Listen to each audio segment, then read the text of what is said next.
Hello and welcome to the Palsy Podcast with me, Ciaran Fitzgerald. I'm a playwright, screenwriter and podcaster from South Wales, and seeing as March is Cerebral Palsy Awareness Month, to mark it, I've decided to interview interesting people who have cerebral palsy from Wales and beyond every day in March. If you like this episode, please stay tuned for more throughout the month and like and share. Now enjoy this episode of the Palsy Podcast. Hello and welcome to the second episode of the Palsy Podcast with me, Ciaran Fitzgerald. Um, it's going to be March the 2nd when this goes out, which is my mum's birthday. So I better say happy birthday, mum, because you kill me if I forgot. But today, my guest is the lovely Charlie Gould. Hi, Charlie, how's it going? Hiya, Ciaran. I'm all good, thank you. How are you? Yeah, really good. Thank you for doing this and kind of just trying to raise awareness of um people with CP this month, I guess, and also about what people may not know. So I'm gonna ask everyone the same question, first of all, which is what was it like growing up with cerebral palsy? I think growing up, I suppose I started to realise that I was very different from my friends from a young age. Your typical cinema trip became a nightmare. Um, but I had a very, very good experience throughout growing up. I've had a very, very good support system, Mm. and I'm very lucky for that. Um, some of the simplest day-to-day tasks became a mission in that to be able to get from A to B, I would spend twice as much time as your your average person would. I think it's a thing of planning. People don't realise that we've got to plan everything ahead. And I don't know what your parents were like slash are like, but like it's a thing of you've got to know where you're going, how you can get there, what time are you going, what time are you going to be back, planned to the minute almost. Exactly. Nothing is straightforward. We can't plan the day before. It's always got to be done. It's in so much advance notice. It's ridiculous. Because I can't even get on a bus. No, I mean, are you a wheelchair user, Charlie? Yeah, so I'm a full-time wheelchair user. I do have a manual wheelchair, but I'm predominantly a powered wheelchair user, Right. which then makes my independence better, but from a logistical point of view, it is a nightmare because I can't get anywhere in it other than in an adapted car, which only a few people can drive. And it's that thing that people don't realize of having to plan everything out to the letter, to the minute, and being Exactly that. different. Like, was there a moment where you first realized that you were different? Like, it might seem like a stupid question, but was there a moment when you realized that you were Um, disabled? I think because we've always been of the mantra of you can do this regardless, Yeah. even though it may look different, you can do this. I don't think it was until obviously I was always mildly aware of it, but I don't think I fully realised until about 14, 15, Right. because then that's when everything changed within the healthcare system. It all became I've got to do this now Mm. in the transfer. But it was also the time where all my friends wanted to go out and start being independent on their own. So they would go out but without parents, or they would go out Yeah. shopping without anybody, or just get on the bus to go. And I couldn't do that. So we would then have to adapt in the sense of if I wanted to go out shopping with my friends, my mum would take us down. She would then walk around the shopping centre, not with me, so that I could have an hour with my friends. Like, did that make you feel frustrated? Like, how did that make you feel? Did you Um, compare yourself to your friends who are I not think disabled? I think I did, yes. I also feel as though I became very my friends started to notice me differently. Right. I lost quite a few of my friends when I went to high school anyway. They all sort of just dispersed, as I'm assuming most people do. But then it was very, very hard to find and create new friendships because you are that different, whether you feel Particularly, it or but not. particularly, I suppose, when you think you have this support network in primary school that who can support you, Yeah, and then you go into this big new school where it's completely 100%. different, and you haven't got those people to rely on. Was it then Yeah. difficult to make new friends in? It was very, very difficult. So I've always been 100% supported, statemented throughout school, Yeah. um, up until secondary school, and even through college. But I found that nobody at the age of 12, 13 wanted to be around an adult. Uh, They didn't want to have conversations because they didn't want to be around an adult. and you needed someone with you one Yeah, to one all the time. there was God. I wasn't allowed. We did get there in the end. We fought for it, but we got there in the end. And the support system again was amazing in making this happen. Like there's nothing to fault for that. In that I wasn't allowed to go out onto the like outside, so they then set up a classroom where I could go and they could sit in the room opposite, so that I Mm. could still be with my friends on my own, but they would check in with me if I needed them, and I knew where they were, and my friends knew where I was Mm. in case something was to happen. But then it's not equality then. You're not being No, treated as equal to your non-disabled friends with no, those access barriers yeah. removed. Was it a battle for your parents to get you into a mainstream school in the first Um, place? Not that I'm aware of. I'm not saying it's going to have been completely straightforward, but I think they always knew that that's where I was going. I was Mm. never going into specialist education. Um, Perhaps I was talking about this with Tia on the last episode. Perhaps the age difference. I'm a lot bit older than you. Like when I was starting school, maybe it was the default to yeah, put kids with CP into special needs schools, but since there's the yeah. default now is mainstreaming. I think society has changed a lot. Some ways positive, some ways not so positive, and it's still got a long way to go. Um, but throughout school, I've been massively supported. I've got to be honest, it's been the through primary and secondary, especially. Um, it was amazing. They even in the last year of secondary school, I really wanted to go to America with all my friends, and they made it happen. Amazing. Where did you go in America? So we did a week in the United States. We did New York, Philadelphia, and Washington. Amazing. I did um, Washington for the 4th of July for the fireworks. That must have been amazing. It was an experience of a lifetime, and I'm so, so grateful that I was able to do that. Mm. And I know that not everybody can. So I was very, very lucky and will always be grateful that I had that experience.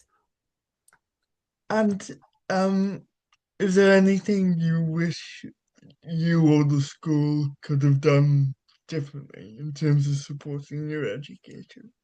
I think from a personal point of view, I was always, like I said, I was always 100% supported. But then as I got older, I still needed the support, but the support needed to change. Mm.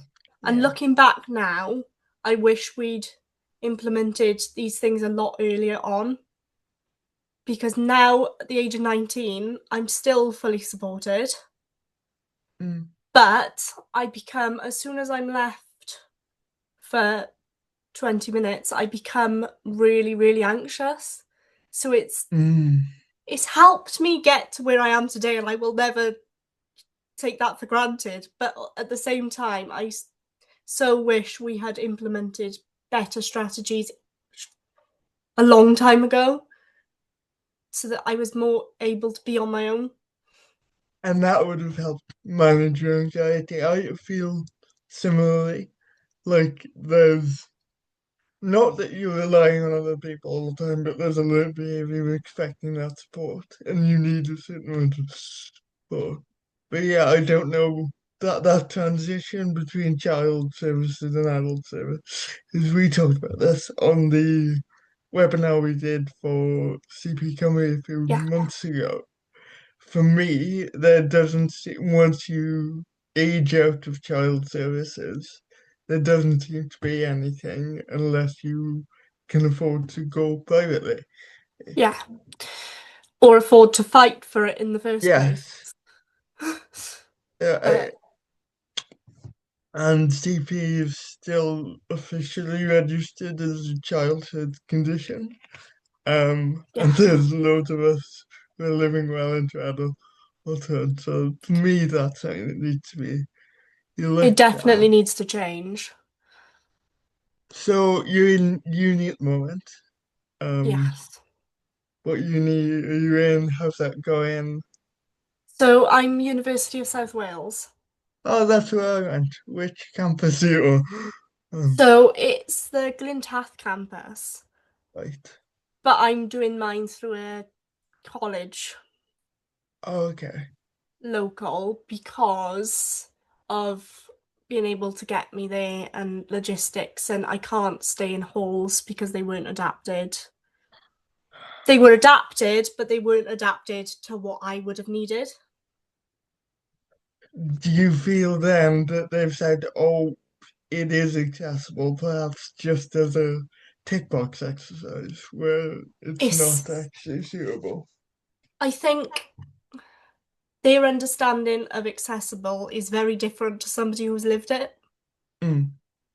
I take one university I went to visit because I went to visit multiple.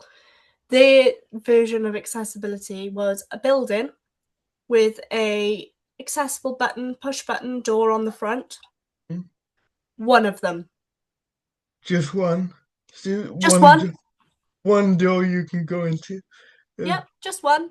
Then as soon as you get through this one door, there's a massive fire door in front of you. Can't get into that one. Perfect. Yeah, that sounds perfectly accessible to me. What you complain about, Charlie? But no, seriously, I think it's a thing of. Do you think it's sometimes treated as a tick box exercise? I yes, I do. Like I can sit here and sugarcoat it, but yeah, I do. Sometimes you look at some things and think, what are they actually doing?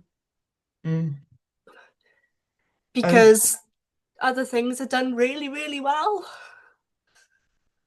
what was that transition like between school and uni, and how difficult was it to get the right support? So I did college in between. Yeah. College wasn't easy for a lot of personal reasons, aside Yeah. from a disability point of view as well. Okay. Um, but I think I feel more supported from a DSA point of view now in terms of equipment being given in Hmm. university than I did throughout any of my other education. But I also feel like the support was more in secondary and primary. Can you unpack that a little bit as to what you mean specifically? So I have been given software from DSA that helps to write my notes. So I can write my notes, but it'll also record the lessons so that I can then go back and pick up on these things. Um, I've also been given a new desk so that when I'm at home working, I can sit comfortably so that I'm not making myself worse and fatiguing easier. So I'm still able to be as functional as I possibly can, even on the days that are harder. So from that point of view, everything's brilliant. And I've got to be honest, the support system is there. It is. But I have started to see it sort of shift. Does that come down to funding, do you think? Or So when I did the assessment, there was again, that was very much a tick box exercise. I'm not faulting the system, but it was very much right, okay, you can have this, but you can't have this. but did they justify those decisions? Or was it just like One of the main ones that they basically told me I couldn't have was paid transport. right? And the reasoning was because I have a mobility vehicle on my drive. It's But I haven't got a driver's license. so your parents or would Yeah. have to, which So isn't giving you that no. independence. And I'm then relying on them. They have to be here to take me to uni. Yeah. That is the only flaw in the system, I believe. Like I have seen personally. I Mm. can't fault the system. I'm not going to sit here and, yeah. But there are things throughout the education system that need to change in general. But I feel like I have had a very, very positive experience overall. And what's the course been like? You're studying health and social care. What have you been looking at? What kind of topic? We have done so it's social care and management. Okay. So at the moment we're doing predominantly the management side of it. We have looked at policies and procedures and how they are structured, safeguarding young people, safeguarding vulnerable adults. That was very, very interesting to to be a part of and to listen to learn about, because obviously it's all there, but to have had to know these policies are there to protect you Mm. personally, it's interesting to know about them. And like, does the policy written down always reflect what's being implemented? Because you presumably had personal experience with some of the things that you're looking at. I think overall, yes. I do think the majority, yes. There has been times where things have not been followed as they probably should have been. Right. But I think overall, I've been very, very lucky and I'm very grateful for that.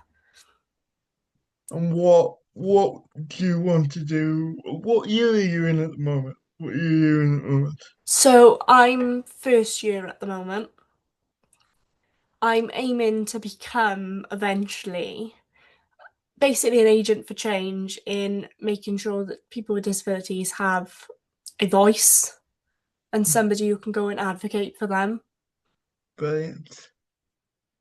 I So don't know how, how that's going to look I was yet. gonna ask, what's the pathway, do you think? What do you have a concrete plan, or you can't take it one step at a time? I honestly, I don't at the moment. I think moving forward into next year now, we will start to build more of a pathway for me to get to that. Mm. I definitely want to move from this now to go and do my master's in inclusion and diversity Hmm. to give you that little bit more of a understanding and a professional level, Yeah. because you can always bring it back to your personal experience, but there's got to be that level of taking it away from that. And understanding society in general and how Yeah, different people are affected, because everyone who's disabled is going to be affected in a different way, even if they have the same diagnosis. How important is the social model of disability and kind of what you're looking at? I think it is vitally important because it's what helps shape society in what people understand. I do Mm. think there needs to be a massive improvement in how disability is shaped within society throughout social media. and various other platforms. I do think there needs to be the more input from these disabled people to see what they feel. And like maybe people haven't come across this term, the social model of disability before. Like if people No. haven't heard about how would you I'm totally scapegoating myself here to avoid me having to explain it, but how would you describe it in your own words? I think it is there to protect us. It's the massive amount of care we need. It's Mm-hmm. vital that everybody sort of has an understanding of it Mm-hmm. to help protect us, but not only to protect us, but to help us thrive in a society Yeah, that doesn't always match up to what our needs are. absolutely. And making sure those barriers that we face, which are caused by society, can be removed. And it's not because of the condition, it's because the world isn't built in a way that works for us. And you co-founded Cerebral Palsy Youth Voice Wales. How did that come about? How did you decide to start the organisation? So it was originally brought about by Jenny from Cerebral Palsy Cymru. Used to be known as Bobath. Lovely It will always Jenny. be known as Bobath in my brain. Absolutely, I still call it Robot. Lovely Jenny Carroll, who will be listening to this. Oh, shout out to Jenny. So it came about through Jenny. Yes, so it came about through Jenny. I wouldn't be where I am today without Jenny, 100%. Um, I was 12 at the time when I started all of this. Wow. I never expected it to be where I never expected to be a part of where it is today. So if you were to describe it, like what is Cerebral Palsy Youth Voice Wales? So it is a um, forum as part of the data collection for the register for Wales. But it was also a safe space for people with disabilities to be listened to and be taken seriously, and for these um, experiences to be taken forward in the right way, not necessarily how they have been in the past. Um, this is predominantly people aged 11 to 25. We have done a variety of events to help build communities. What kind of events? How do the events work? So they can be predominantly social gatherings. So they're more of a less formal event where we can still gather that information, but it becomes more of a social so that people Mm, can get to meet other people because it can become so lonely. absolutely. I don't know, you probably feel the same as me then, that it's empowering to meet other people and Yeah. see people who are in a similar position and maybe have similar experiences. I love being a part of it now. Like, I absolutely love the being able to speak to other people with Mm, disabilities in general, but mm, predominantly CP, just to get their experiences, their views, their opinions, how they view things, because sometimes it is very, very different because of mm, our experiences, because nobody's normal is the mm. same. Yeah, Like, it isn't. No person with the one disability is exactly the same. It can come out in different ways. Um, so with the register, that is basically what we try and do. We try and create this space where anybody with CP is welcome. We don't make it, apart from the age, there is mhm. no like, So it doesn't matter about physical no, capability, cognitive absolutely not. ability, communication. We are currently, so I am currently managing and running their new Facebook group. Brilliant. Send me a link to that. I'll put it in the description of this Fab, I episode. will do.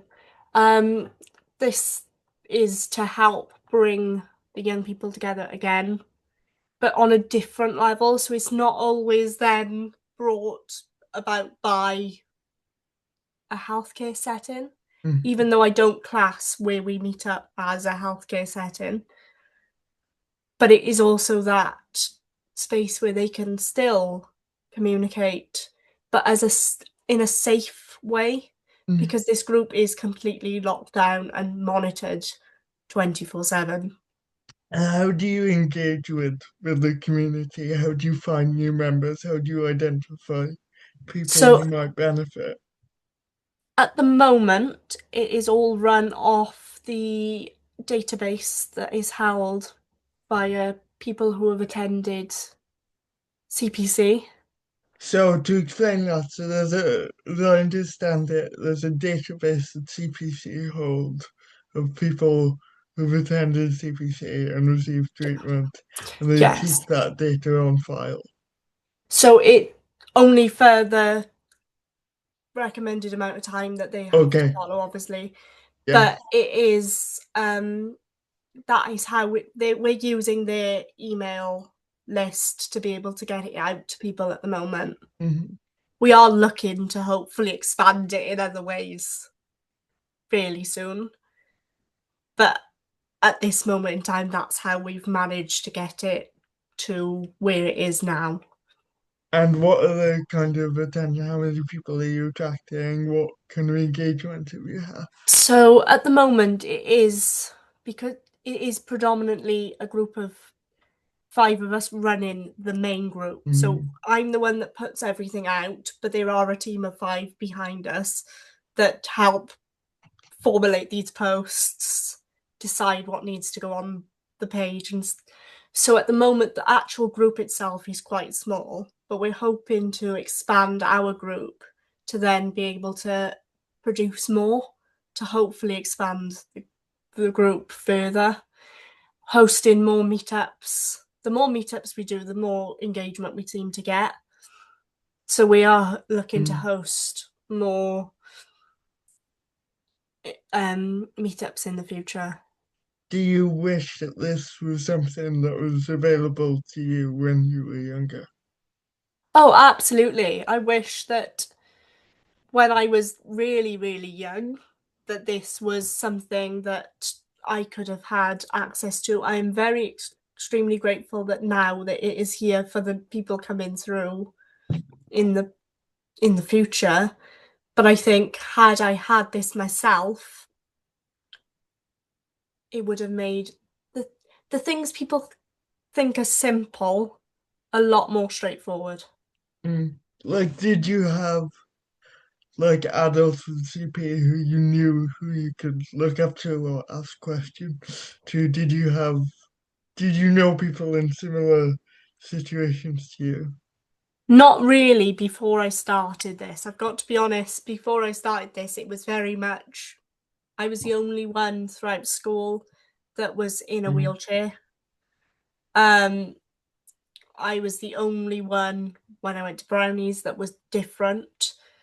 Do you know what I mean? I was so not really. There were a And few. that can be really socially isolating as well. Yeah. I suppose we don't talk about like the impact that that can have on your mental health, like how Oh, you the impact is feel as massive. yeah, and what non-disabled people can do to support that. So I'm gonna, seeing as I'm the interviewer, you're the interviewer, what do you think non-disabled people could do to help facilitate people who are disabled feeling more included in society? Yeah.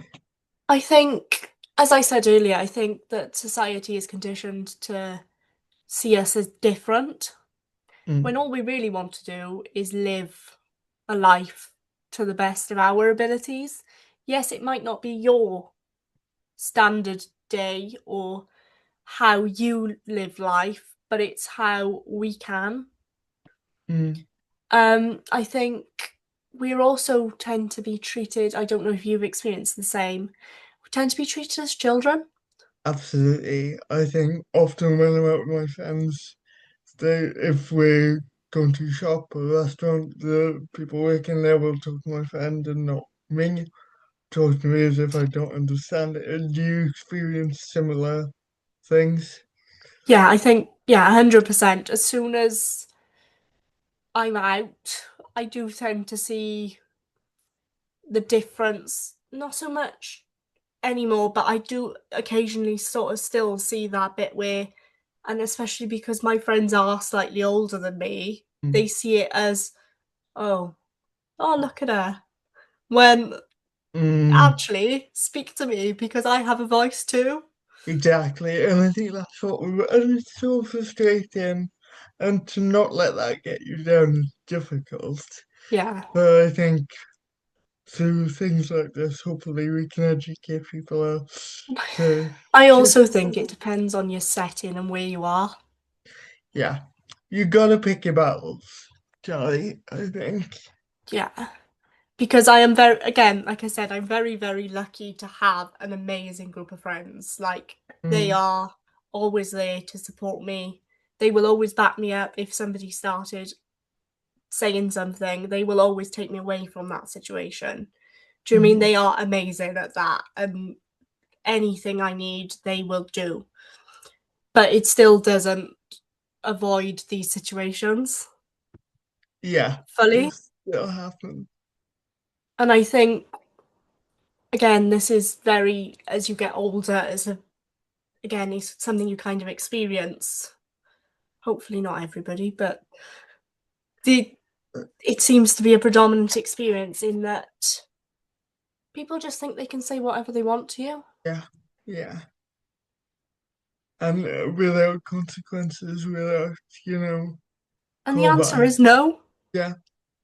And I imagine it's more difficult for women with CP, but I haven't got that lived experience, obviously. But yeah. I suppose I haven't seen it the other way around either. Mm, But yeah. yeah, I think you do tend to get more of the, like, I always get people coming up to me on a night out. Do you know what I mean? Like, I don't, especially at the moment, I don't drink. So whenever Right. I'm out, I'm sober, To keep which yourself safe, I guess, for one thing. makes everything harder. Did you feel like you're on a different level to your mates and you feel I excluded from certain things? I I guess. do and I don't because again, it's that you get that sort of vibe from them, and you sort of then level out, Yeah. even though you're completely sober. Yeah. However, the people that don't know you and are not with you on a night out are quite interesting, to say the least. Yes. Yes. The stuff Um, people say. Like, but I think it's something like you can get tired of telling people over and over again. Um, but like to kind of having to educate people all the time can be really yeah. exhausting. I've asked you about this briefly before, but what are your have you got anything coming up in terms of campaigning or projects that people can get involved in? Um, Not at the moment. I'm continuing with the register. That Cool. will be an ongoing thing. We're looking to expand on that. But other than that, that seems to be the main thing at the moment. Please send me a link to that and I will share it. Of course, I will. Yeah, I'll And send it straight to you. thank you. And to finish, what is one thing that you wish people knew about cerebral palsy? I think that we just want to be seen as a part of society, not different. We don't want to be questioned. We don't need the comments like I've had on recent nights out of, do we want an example? Oh, go on, go on. Well, I can already see that you do not need the chair, and you just want to be pushed around because you can't be bothered to walk. and Oh you my probably god. use it just to get into the disabled toilets. Meanwhile, somebody else is actually looking me up and down going, oh, bless her. That I see you've given like two opposite things which are both equally like awful that happened and that's still going on for you Yeah, like 10 years after I went to uni. Like it's still happening for uni students. Like that happened for me. yeah. But But I it's think, go go on, on. go on, go on. I think above everything that I've said today, I think the main thing that I think I need people to understand is that we are still a part of society. And regardless to what people tell you, and regardless to how you feel in yourself, yes, it may not be easy, but you can do it. There is a way. You've Yeah. just got to learn to adapt and learn to ignore these people. Mm-hmm. Absolutely. And And for want of a better word, move away from these situations, come away from them. find the people who understand you, find the Yeah, people who are going to be good allies, be because I good would support. 100% sit with you all evening if you really wanted to understand it. Yeah, But these yeah, people don't. They just no. want to make these odd comments that don't have any place. We laugh to impress them, it's to look big, to look clever, Yeah. and so, And I'm just lucky I have the support system, and I mm. will be forever grateful for that because I think without that, I honestly don't know what I would do. I don't know where I would be now. Charlie, you're doing a fab job of advocating for young people with cerebral palsy and young disabled people in general, and keep going because yeah, young disabled people need role models like you, and thank you for being my second guest on this podcast. It's been No, lovely. thank you for having me on. Be lovely. And please tune in for episode 3 of the Palsy Podcast, where we will have another brilliant guest who's got cerebral palsy sharing their lived experiences, just as we will throughout the month of March. But for now, it's bye from me and bye from Charlie. Bye. Thank you for listening to this episode of the Palsy Podcast with me, Ciaran Fitzgerald. I want to thank my guests for joining me, and I hope that you'll stay tuned for the next episode and more throughout March. Thank you.